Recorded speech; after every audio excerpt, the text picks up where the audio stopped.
Welcome friends, I'm so excited. We have some green beans to pick, like a lot of them. It looks like I'm gonna hit my goal of growing enough green beans to feed us for an entire year. So that is awesome, but now we have the next step, which is we have to preserve them. I have to keep them for a year. And I'm not really a fan of canned green beans, so let me show you what I am a fan of. But before we jump into how to preserve them, can we just stop and admire how wonderful these beans have done? I have grown bush beans for my entire 10-year journey of gardening, and they've done okay. And I am so envious of people who talk about how they grew like 10 bush bean plants and that was enough for a year's supply. I have never had that experience. I did a video recently on growing bush beans versus pole beans and how I finally found a bean plant, a green bean plant that is going to supply me with enough food for a year. And it ended up being because they were pole beans. I think a variety also, it's a Blue Lake pole bean, and they have done tremendous. I am pulling off an entire bowl of green beans from these plants at least every 3 days. In fact, it's gotten to the point where I have to figure out what to do with all of them.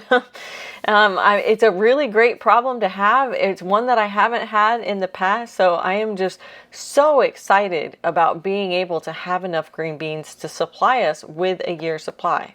And another added bonus with these pole beans that I didn't even think about, I probably should have, is the fact that you don't have to bend over to pick them. So my raised beds are only a foot off the ground. So bending down to like harvest all of the green beans from bush beans, not my favorite activity. I mean, I'm excited for the beans, but having these pole varieties means that I can stand straight up. It's not killing my back.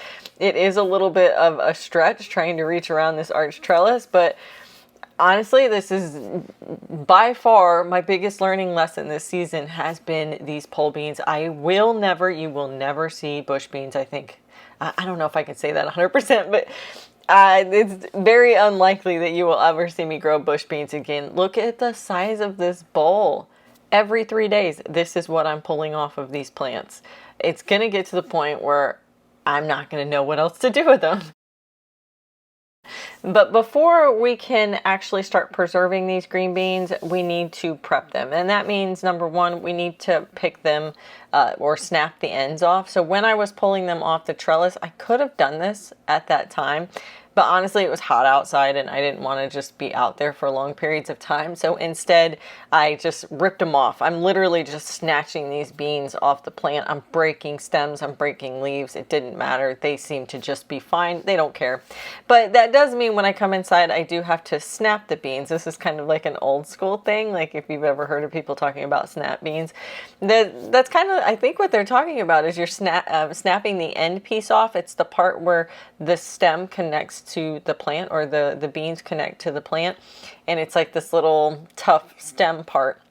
You definitely don't want to eat that, so I snap those off right before I cook them or preserve them. If you snap them off in advance and then stick them in the fridge, I find that those beans tend to go bad faster than if you leave those little stem pieces intact until you're ready to use them. So if you're using them for fresh eating, just take that into consideration. So it's going to take me a minute to go through this entire bowl of snapping these green beans.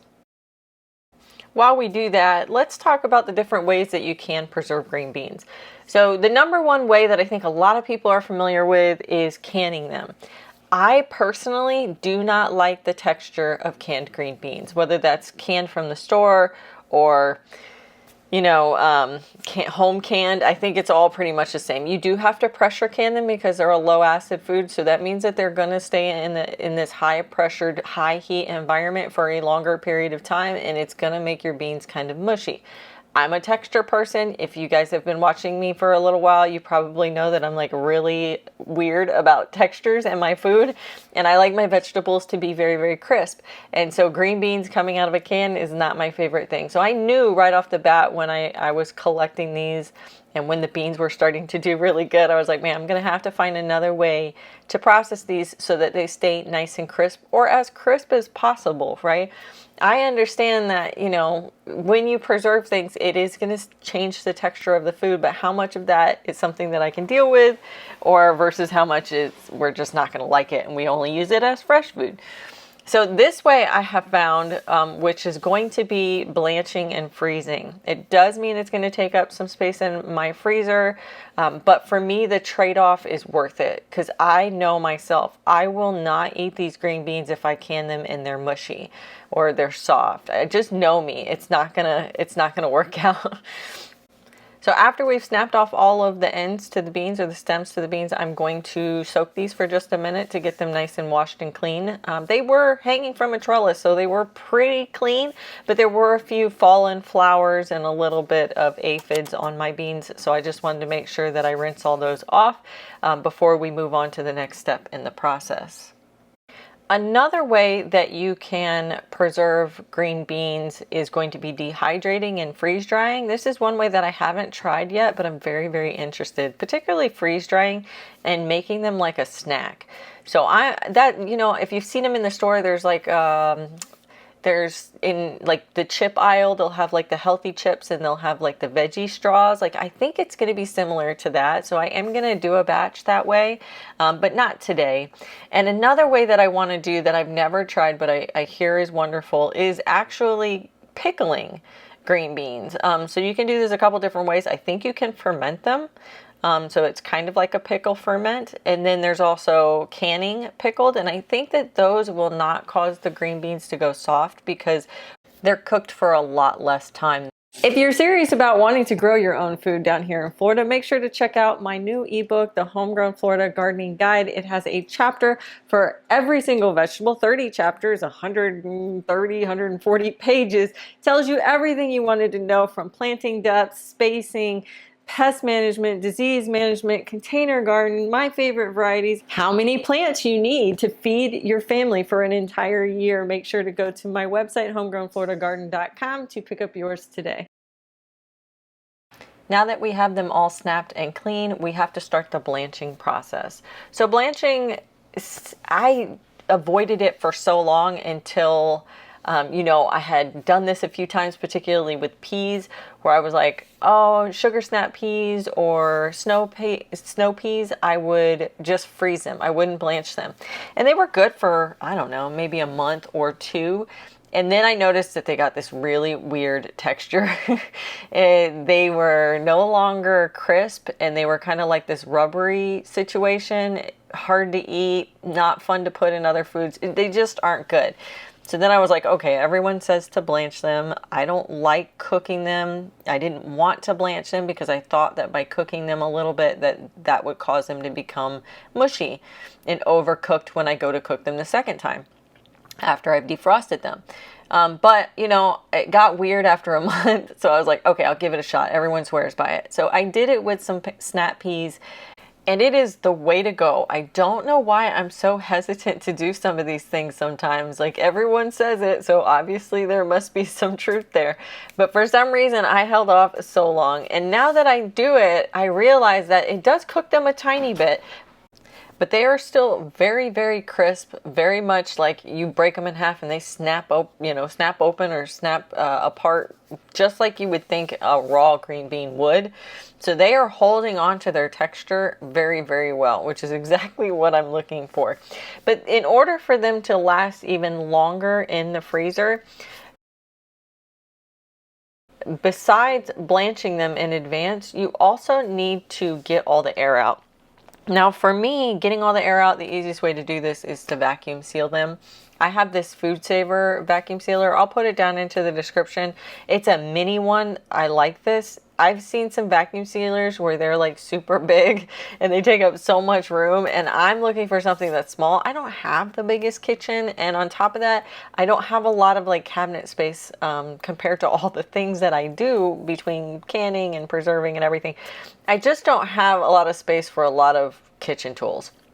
So they have to be either very small, compact, or they have to be dual purpose. And a vacuum sealer is not really dual purpose for me, but I do like them a lot. And so I have to have a space for it. So for me, I have to get the compact kind. And that's what this kind is. It is a compact kind.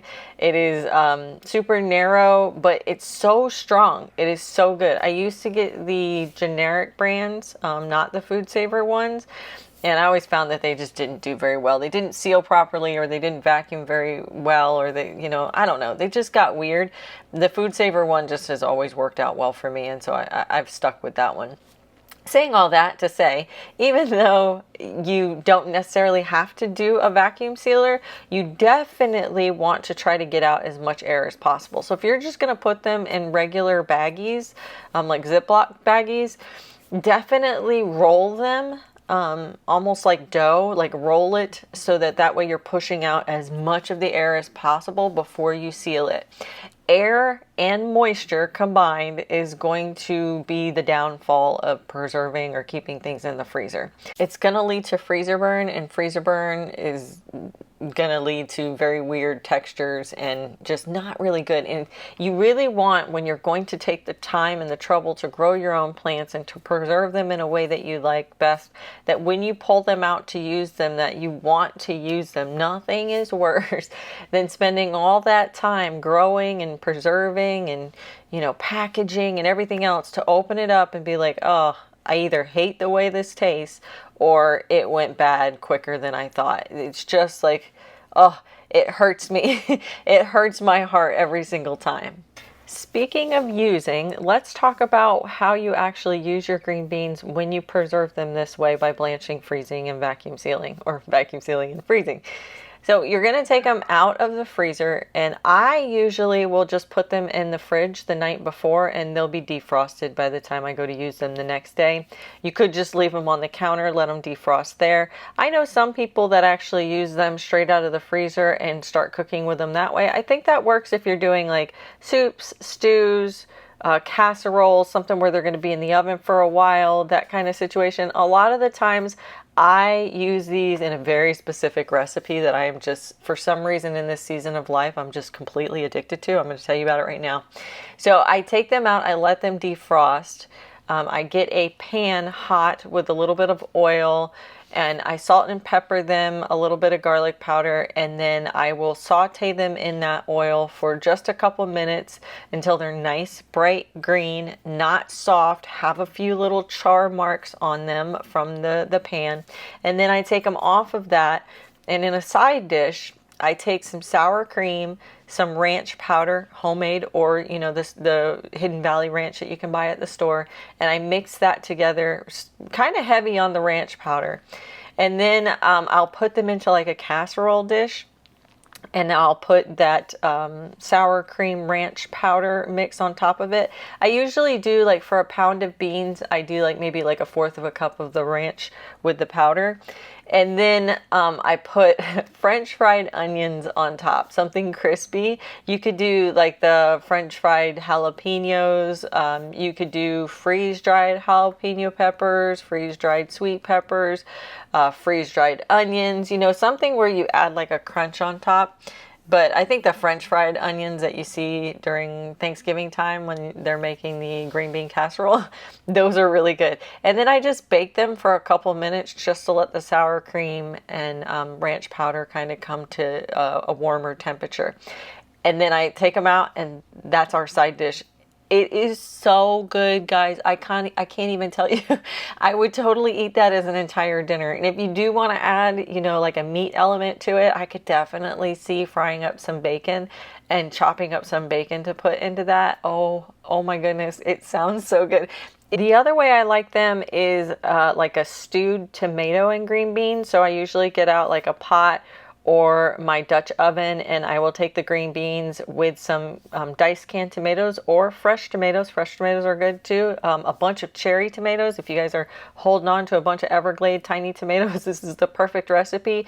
And then drop a couple crushed cloves of garlic in there. Salt, pepper, whatever seasonings, maybe a little bit of red chili pepper flakes in there. And just kind of let them stew on the stove for 15-20 minutes. And they are so good. It is another really great side dish for pretty much any dinner recipe. Thanks for hanging out with me today as we preserved our green beans. Make sure to get a copy of your ebook down in the description below. Happy gardening, guys.